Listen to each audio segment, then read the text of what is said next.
concept ya recursion kwa ajili ya kusolve factorial of number. So hash include iostream using namespace std int factorial, then tunatengeneza parameter yetu ambayo ndiyo factorial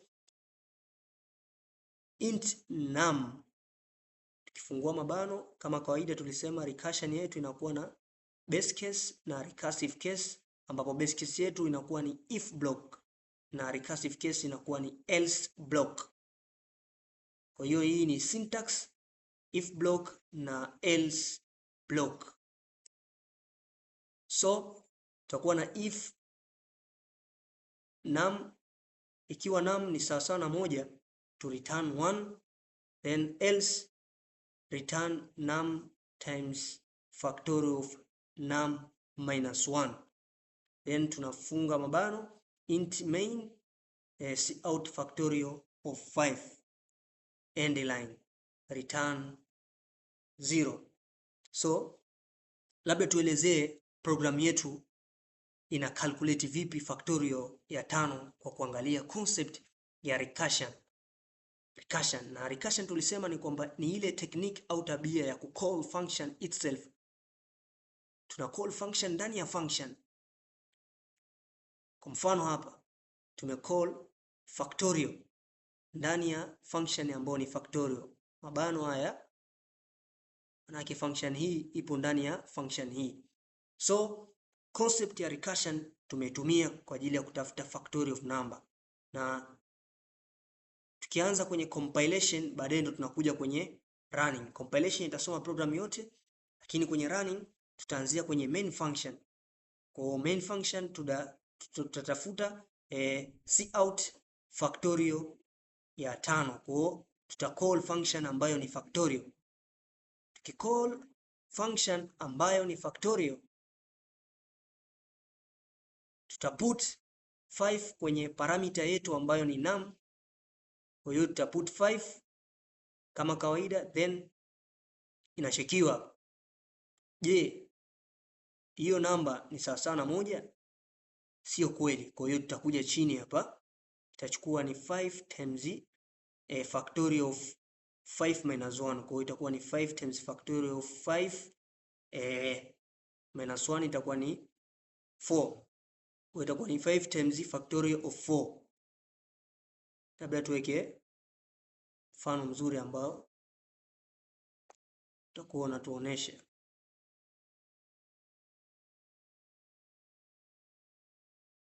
Kwa cha kwanza hapa ni kwamba ita call function ambayo ni factorial. Tukicall tutaingiza 5. Tutaingiza 5 kwa when num is equal to 5. Hapa itakataa sababu num sio sana 1, kwa hiyo itakuja huku kuchukua 5 times factorial ya 4. Tayari. Kwa hiyo factorial ya 4 factorial ya 4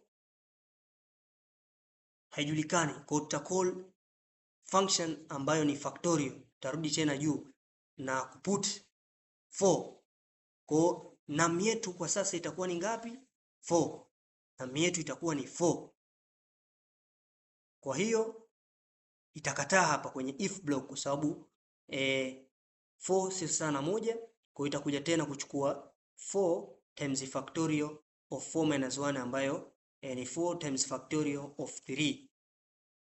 Factorial of 3 hatuijui. Kwa hiyo tutacall tena function ambayo ni factorial. Tutarudi tena na kuput num is equal to 3.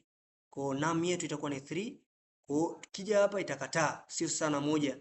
3 sio sana 1. Kwa itakuwa ni 3 times factorial ya 3 minus 1 ambayo itakuwa ni 3 times factorial of 2. Kwa hiyo itakuwa ni 3 times factorial of 2, then factorial of 2 tutacall tena function ambayo inaitwa factorial. Tukija tena tutaput 2. Tukiput 2 tutaingia kwenye block of code, itakataa hapa. 2 sio na 1, 2 sio sawa na 1. Kwa hiyo itakuja kwenye else block na kuchukua 2 times factorial of 1, sababu ni 2 minus 1, itakuwa ni factorial of 1. inakuja tena factorial of 1 hatujui, tuna call function ambayo ni factorial na kuput 1 kwenye num. Kwa hiyo tukija hapa moja itakuwa ni sawa na moja kwa sababu num yetu ni moja. Kwa hiyo kwa vile ni sawa na moja, maana yake tuta return 1. Maana yake tutahifadhi moja kwenye factorial of 1. Kwa sababu hapa tulitoka kwenye factorial of 1, tuka call function ambayo ni factorial, tuka put, baadaye tukaambiwa tu return 1, yani to put hiyo moja kwenye hiyo factorial ya moja. Kwa hiyo tuta put moja kwenye factorial ya moja. Na tukirudi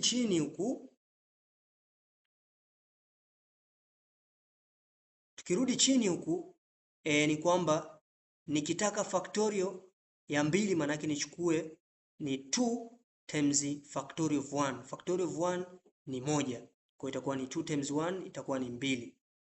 Tukija chini ni kwamba 3 times factorial of 2. Factorial of 2 tayari tumeshaipata ni 2, kwa itakuwa ni 3 times 2 itakuwa ni 6.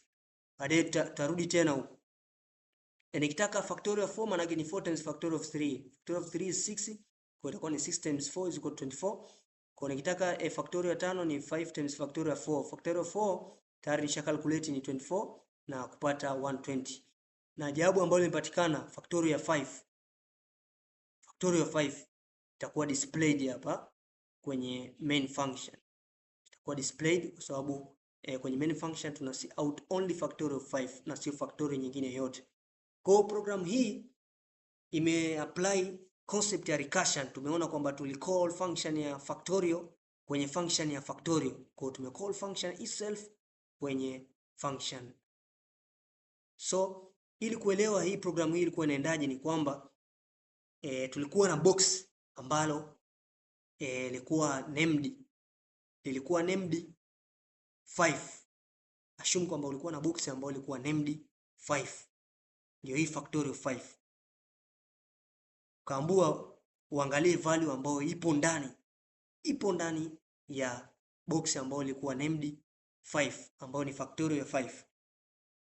Ukafungua lile box ukakutana na value yake ni sasa kuchukua 5 times box ambalo limekuwa named 4, yani ni sasa na 5 times value ya box ambayo limekuwa named 4.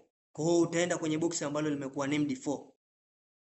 Kwenye box ambalo limekuwa named 4, value yake ni sasa kuchukua 4 times value ya box ambalo limekuwa named 3. Kwa hiyo utalitafuta box ambalo limekuwa named 3 na value yake ndani yake ni kuchukua 3 times value ya box ambayo limekuwa named 2. Tayari? Na ili kupata value ya box ambayo imekuwa named 2, manake sana kuchukua 2 times value ya box ambayo limekuwa named 1. Baadaye mwisho kabisa tukaona kwamba baada ya kufungua lile box la mwisho kabisa ambalo limekuwa named 1, tukaiona value yake ni moja. Kwa hiyo kuyapata yale mengine, manake itakuwa tuna refer tokea kwenye box ambalo linakuwa na value moja, ambayo ni box ambalo limekuwa named moja. Kwa hiyo kupata 2, manake ni kuchukua 2 times value ya box ambayo limekuwa named moja, tutarudi kwenye value ambayo imekuwa named 2, value imekuwa named 3 na kumalizia kwenye value iliyokuwa named 4 kwa ajili ya kupata value ambayo imekuwa named 5 na kulisi out kwenye factorial. Hiyo ni simplification ya concept ya recursion kwenye function. So concept ya recursion ipo kama hivi, ni kwamba tuna call function itself na syntax yake tunakuwa na if block na else block. If block ndio base case. Base case ni ile case ambayo au ni condition ambayo inakuja kustop ile repetition, kwamba isiende katika infinity, kama tulivyoona kwamba tukawa na program kama hii tulikuwa tuna run na kuona kwamba inaenda up to infinity.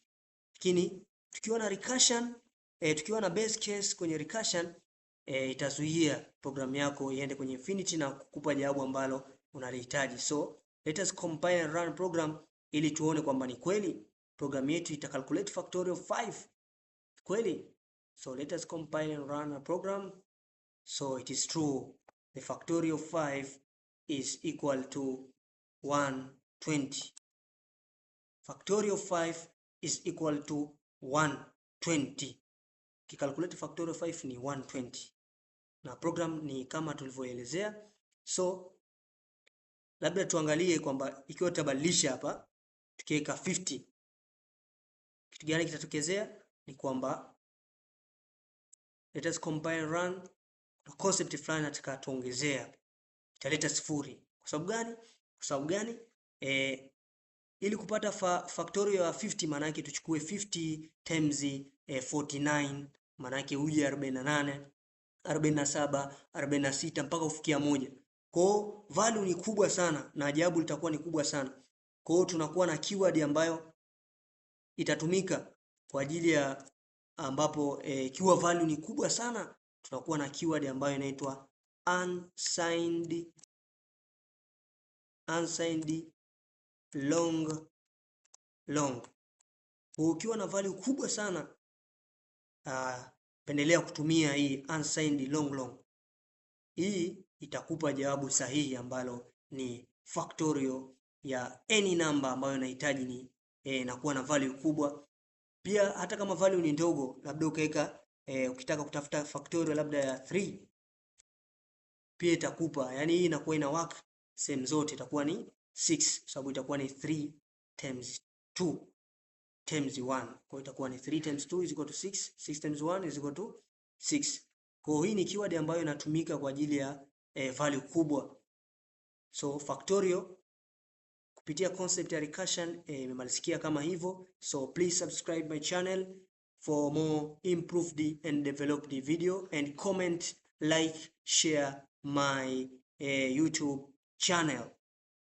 Let us end up there.